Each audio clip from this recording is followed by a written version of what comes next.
সবার জন্য শুভকামনা, সেই সাথে আর্জেন্টিনা দলের জন্য শুভকামনা। আল্লাহ হাফেজ। আল্লাহ হাফেজ। কালকে না বললে তোমার অফিসে কলিগরা আমাদের বাসায় পিকনিক করবে? আরে আমি তো এটা বৃহস্পতিবারে অফিস থেকে এসে বললাম, আর তোমার কাছে আবেদন করলাম যে সাফার আব্বু একটা আরজি আছে, তুমি তো, আমি ভয় পাচ্ছিলাম যে কিভাবে তোমাকে কথাটা বলবো, তুমি রাজি হবা কিনা, কিন্তু তুমি এত সহজে রাজি হইলা। না, আমি রাজি হইলাম কি জন্য, কলিগদের ব্যাপার, তারা বাসায় পিকনিক করতে চাইছে এই জন্য, আর আর্জেন্টিনা স্পেনের ফাইনাল খেলা দেখবে এই জন্য রাজি হলাম যে একদিনই তো। আরে কি কাণ্ড, শোনো, আমার বাসায় পিকনিক করার একটাই উদ্দেশ্য, ওনাদের রাহাত ভাই একটা টিভি কিনছে খেলা দেখার জন্য, বুঝছো? আচ্ছা, উনি তো একদিন 50,000 টাকা উঠে নিয়ে, আমি বললাম, জিজ্ঞেস করলাম কি করবেন রাহাত ভাই, বলে কি টিভি কিনবো খেলা দেখার জন্য। যাই হোক, খেলা দেখার জন্য টিভি হ্যাঁ, কিনবে? 43 ইঞ্চি একটা টিভি কিনছে। বিশ্বকাপ ফুটবল খেলা দেখার জন্য টিভি কিনবে? হ্যাঁ, তো কিনছে উনি, তো আমি ভাবলাম যে খেলা দেখার জন্য টিভি কিনতেছেন রাহাত ভাই, টিভিটা যদি যাওয়ার আগে, মানে উনি যদি ট্রান্সফার হয়ে চলে যায়, সেই ক্ষেত্রে যাওয়ার আগে যদি টিভিটা বিক্রি করে, তো আমি আগে বলে রাখছি বিক্রি করলে কিন্তু আমি নিব। যাই হোক, হঠাৎ করে রাহাত ভাই বললো যে খেলা তো শেষের দিকে, 19 তারিখে তো ফাইনাল খেলা, টিভিটা বিক্রি করবো। যাক, তখন ভাবিকে জানাইনি, আমাদের সাথে এমনি গল্প করতেছিল। তো আমরা বলছি বাসায় গিয়ে আগে ভাবির কাছ থেকে শোনেন ভাবি কি বলে, তারপর। তখন বলতেছে না না, আপনার ভাবি কিছু বলবে না।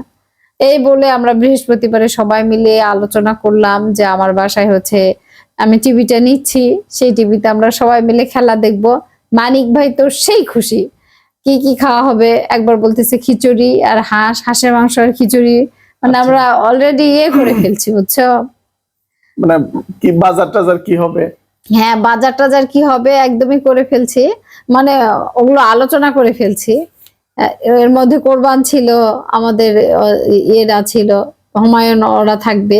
রাত 1টার সময় খেলা, তবে খিচুড়ি টিচুড়ি এগুলা খেয়ে একসাথে সবাই আড্ডা দিয়ে কিন্তু খেলাটা আরে দেখাই খুবই মজা হতো, তুমি আর আমি মিলে প্ল্যান করে ফেললাম না, আমরা যদিও কোন আমি রুমে খেলবো, খেলা দেখবো। রাত 1টার সময় খেলা কোনোদিনই দেখিনি আমি। গোপন কথা ফাঁস করে দিচ্ছ কিছু। শোনো, আর্জেন্টিনাকে পছন্দ করি, আর্জেন্টিনা দলকে আমি পছন্দ করি, কিন্তু ওইভাবে আমি একেবারে ওই লেভেলের ভক্ত নয়। খেলা দেখি, আর্জেন্টিনার খেলা ভালো লাগে। আজকে আর্জেন্টিনা স্পেন ফাইনাল খেলা, আমি আবার নেটে সার্চ দিচ্ছিলাম, হ্যাঁ, কার কত পার্সেন্ট জেতার সম্ভাবনা। তো সেখানে মনে হয় দেখলাম যে স্পেন 58% আর আর্জেন্টিনা 42%। তো যদিও স্পেন দলটা এগিয়ে আছে, মানে বিভিন্ন জরিপে যেটা বলে, কিন্তু তারপরও ছোটবেলায় থেকে আর্জেন্টিনার খেলা দেখে দেখে এখন ওইটা মন থেকে সরাইতে পারি না। আর আসলে আমরা অন্ধভক্ত হয়ে গেছি। হ্যাঁ, তাই সেটা বলতে পারো। কেমন কেন জানি মন থেকে এমনিতেই ভালো লাগে, শুনতেই ভালো লাগে। কোন দল জিজ্ঞেস করলে আর্জেন্টিনা, ম্যারাডোনার দল। না, শোনো, আমরা তো সেই সময় ম্যারাডোনার খেলা দেখছি। ছোটবেলায় যখন বুদ্ধি হয়েছে, মানে একটু বড় হয়েছি, ফুটবল খেলা সম্পর্কে একটু বুঝছি, তখন তো ম্যারাডোনার খেলা দেখে বড় হয়েছি। এখন আসছে মেসি। আরেকটা কাহিনী শোনো, বাবলু ভাই কি বলছে জানো? আমরা যখন বৃহস্পতিবারে যে আলোচনা করতেছিলাম খেলা নিয়ে, বাবলু ভাই বলতেছে মেসি কোন দেশ। এটা নিয়ে আমরা সবাই এত হাসাহাসি করলাম। মেসি কোন দেশের খেলোয়াড়? হ্যাঁ, মানে বলতেছে মেসি কোন দেশ, মানে বোঝেন এই কোন দেশের উনি। আর সবাই তো খুব মজা পাইলো যে শেষে এসে বাবলু ভাই বলে কি, তো যখন আমাদের এই যে পিকনিকের প্রসঙ্গটা উঠতেছে, বুঝছো, মনে হচ্ছে সত্যি সত্যি পিকনিক, আর মানিক ভাই বারবার আমার দিকে তাকায় বলতেছে কি, আপাকে বোঝা যাচ্ছে না আসলে আপা আপার বাসায় পিকনিকের দাওয়াত দিবে না, তাই আমি কিন্তু অলরেডি 2000 টাকা তুলে ফেলছি, মানে ওরা বলছে সবাই চাঁদা দিয়ে করবে, আমি ভাবলাম দিয়েই হবে। তুমি কালকে ডাক্তার দেখাইছো, অনেকগুলো টেস্ট করাইছো, হ্যাঁ তো আমার কাছে তো টাকা ছিল না, আবার তোমাকে আবার বলবো, তো আমি ভাবলাম আজকে টাকা উঠাই সবাই মিলে, সত্যি যদি সত্যি পিকনিক হয়। যদি পিকনিক হয়। তো এখন সন্ধ্যাবেলায় ডিসিশন। এক সময় মানিক ভাই বললো স্যারকে বলি, স্যার একটু পার্টিসিপেট করবো, আমরা রান্না টান্না করে ম্যানেজার স্যারকে আসতে বলবো। তো আমি বললাম স্যার এত দূর থেকে মনে হয় যাবে না, মানে এমন ভাবে আমরা বলতেছি। একসময় বললাম কি হাঁস কি পরিষ্কার করা যাবে, তো ওরা বললো কি না এত অল্প সময় হাঁস পরিষ্কার করা যাবে না, তাহলে পাকিস্তানি মুরগি। তো ঠিক আছে পাকিস্তানি মুরগি। তো বাবলু ভাই খাওয়ার রেসিপি যেভাবে বলে বুঝছো, মানে তো যে খাওয়ার বর্ণনাটা সেইভাবে দেয়, খালি আবার বলে মানে আমার গল্প একটু, শুনলেই মনে হবে যে আমার খাওয়াতে একটু হয়। ধ্যানধেরি হলেই হবে। মানে মুরগিরও ধ্যানধেরি খাবে, গরুর মাংস হলে তাও হয়। যাই হোক, সব মিলে আলোচনা হলো। শেষে গিয়ে দেখা গেল আজকে তো মানিক ভাই তো মেসে থাকে, উনি যেহেতু ব্যাচেলর এখনো বিয়ে করেননি, উনি বলতেছে আমার মেসে তো ভেড়া জবাই করে একটা পিকনিক হচ্ছে, সবাই মিলে ওনারা প্রজেক্টরে দেখবে পিকনিক।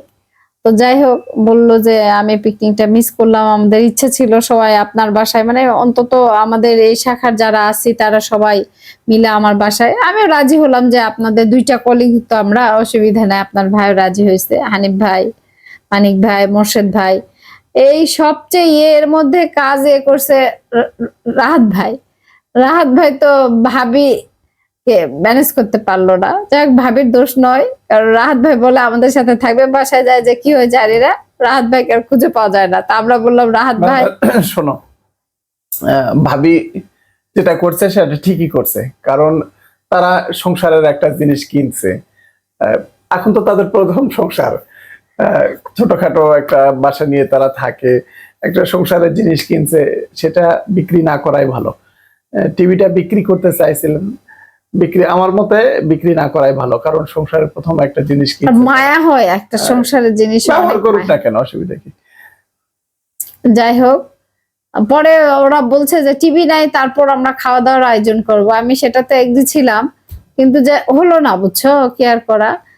সবাই তো চারদিকে পিকনিক করছে, আজকে ফাইনাল খেলা আরে আর্জেন্টিনা আর স্পেন। ক্যাব বলি তোমার ফোনে দেখলাম স্যার আর কে কে সবাই জিয়া ভাইয়ের বাসায় পিকনিক করতেছে। এর মানুষের বাসায় গিয়ে রাত একটার সময় খেলা দেখতে আমার ভালো লাগে না। আর তারপরে সমবয়সী কিংবা নিজেদের একটু কেউ হলে তবু হয়, তাই না বলো? না কিন্তু এইভাবে রাত একটা মানে বোঝো খেলাটা শেষ হবে কখন তুমি জানো? তুমি আসলে খেলা প্রেমিক নয়, বুঝছো, যারা খেলা দেখে খেলার নেশা আছে। ওই রকম ভক্ত নয়, ওই লেভেলের ভক্ত নয় যে আর তুমি জানো না সারা রাত জাগে আমার খেলা দেখতে হবে। খেলাধুলা কেন এখন দেখতে ইচ্ছা করে, এই খেলাধুলার প্রশ্নের জন্য আমি ইউনিভার্সিটিতে চান্স পাইনি। সব মোটামুটি পারলে খেলাধুলার প্রশ্নের অ্যান্সার দিতে পারতাম না। তো ছোটবেলা থেকে খেলা দেখোনি কে? তখন তো খেলাধুলার কিছু বুঝতাম না, বাসায় তো তখন টিভি ছিল না, কোথায় যাই খেলা দেখবো বলা? তোমরা ছেলে মানুষ, ইচ্ছা করলে যে কোনো জায়গায় তো খেলা দেখতে পারো। সবার মুখে মুখে শুনতাম আমাদের ফুটবল খেলা হচ্ছে, আর্জেন্টিনা দল না ব্রাজিল দল। আমার অ্যাডমিশন টেস্টে, ইউনিভার্সিটি অ্যাডমিশন টেস্টে একটা প্রশ্ন আসছিল, সবচেয়ে কম বলে কে সেঞ্চুরি করছে। হুম, এটা অবশ্য আমি পাশের একজনের কাছ থেকে শুনে লিখছি। মানে আমাকে ডাইরেক্ট বলেনি, ওরা দুই বন্ধু পরীক্ষা দিচ্ছে, হ্যাঁ, হুম, হুম, হুম। একজন আরেকজনকে বলছে, আমি ওটা শুনতে পাইছি, এই জন্য ওটা আমি লিখতে পারছি। চান্স হয়ে গেছে, ওয়াসিম আকরাম। চান্স হয়ে গেছে। সব খেলাধুলায় আমি ছোটবেলা থেকে পিছিয়ে ছিলাম, এই জন্য মানে এই খেলাটাকে মনে হয় যে একটু রপ্ত করা উচিত। আমার খুবই ইচ্ছা ছিল যে আর্জেন্টিনার এই ফাইনাল খেলাটা, স্পেন আর আর্জেন্টিনার ফাইনাল খেলাটা আমরা সবাই মিলে দেখবো কলিগদের শোনো, সাথে। দেখি আমরা ভাত খেয়ে একটু টিভির সামনে বসে আমরা নিজেরা একটু খেলা দেখি, দেখতে দেখতে যদি ঘুমে যাই তাহলে ঘুমে যাবো, কি বলো? আজকে একটু তাড়াতাড়ি ঘুমাই, রাত একটার সময় যেন ওঠা যায়, একটু রেস্ট নেই, নাকি আচ্ছা, খেলার ঠিক আছে। শুরুটা একটু করে তারপর ঘুমে যাবো? ঠিক আছে বন্ধুরা, আর্জেন্টিনা দলের জন্য শুভকামনা। আমার মনে হয় বাংলাদেশে তো আর্জেন্টিনার কি বলবো, সবাই মনে হয় ভক্ত, যেখানে যাই শুনি সেখানে আর্জেন্টিনা, যেখানে গিয়ে আমার এখন কি সবাই মনে হচ্ছে আর্জেন্টিনা। জানো, মনে হচ্ছে যে মেন রাস্তায় যায় একবার ঢুমার আসে, কে কি করতেছে, খেলাধুলার মানে প্রোগ্রামটা কিভাবে তৈরি করছে, মনে হচ্ছে ভালো থাকবেন সবাই, একটু আর্জেন্টিনার যাই। জন্য শুভকামনা। আল্লাহ হাফেজ। ঠিক আছে, আল্লাহ হাফেজ। দেখা হবে, এই যে দেখি কিছুটা কালকে। আমরা কিন্তু ড্রেস একটু আর্জেন্টিনা ব্রাজিলের মতোই পড়েছি, আমি তাই বলে ব্রাজিল না, ও কিন্তু আমি ব্রাজিল না। আর্জেন্টিনা। কালকে সকালে যেন একটা ভালো খবর পাই, আর খেলা কতটুকু দেখতে পারবো জানি না, দোয়া করবেন।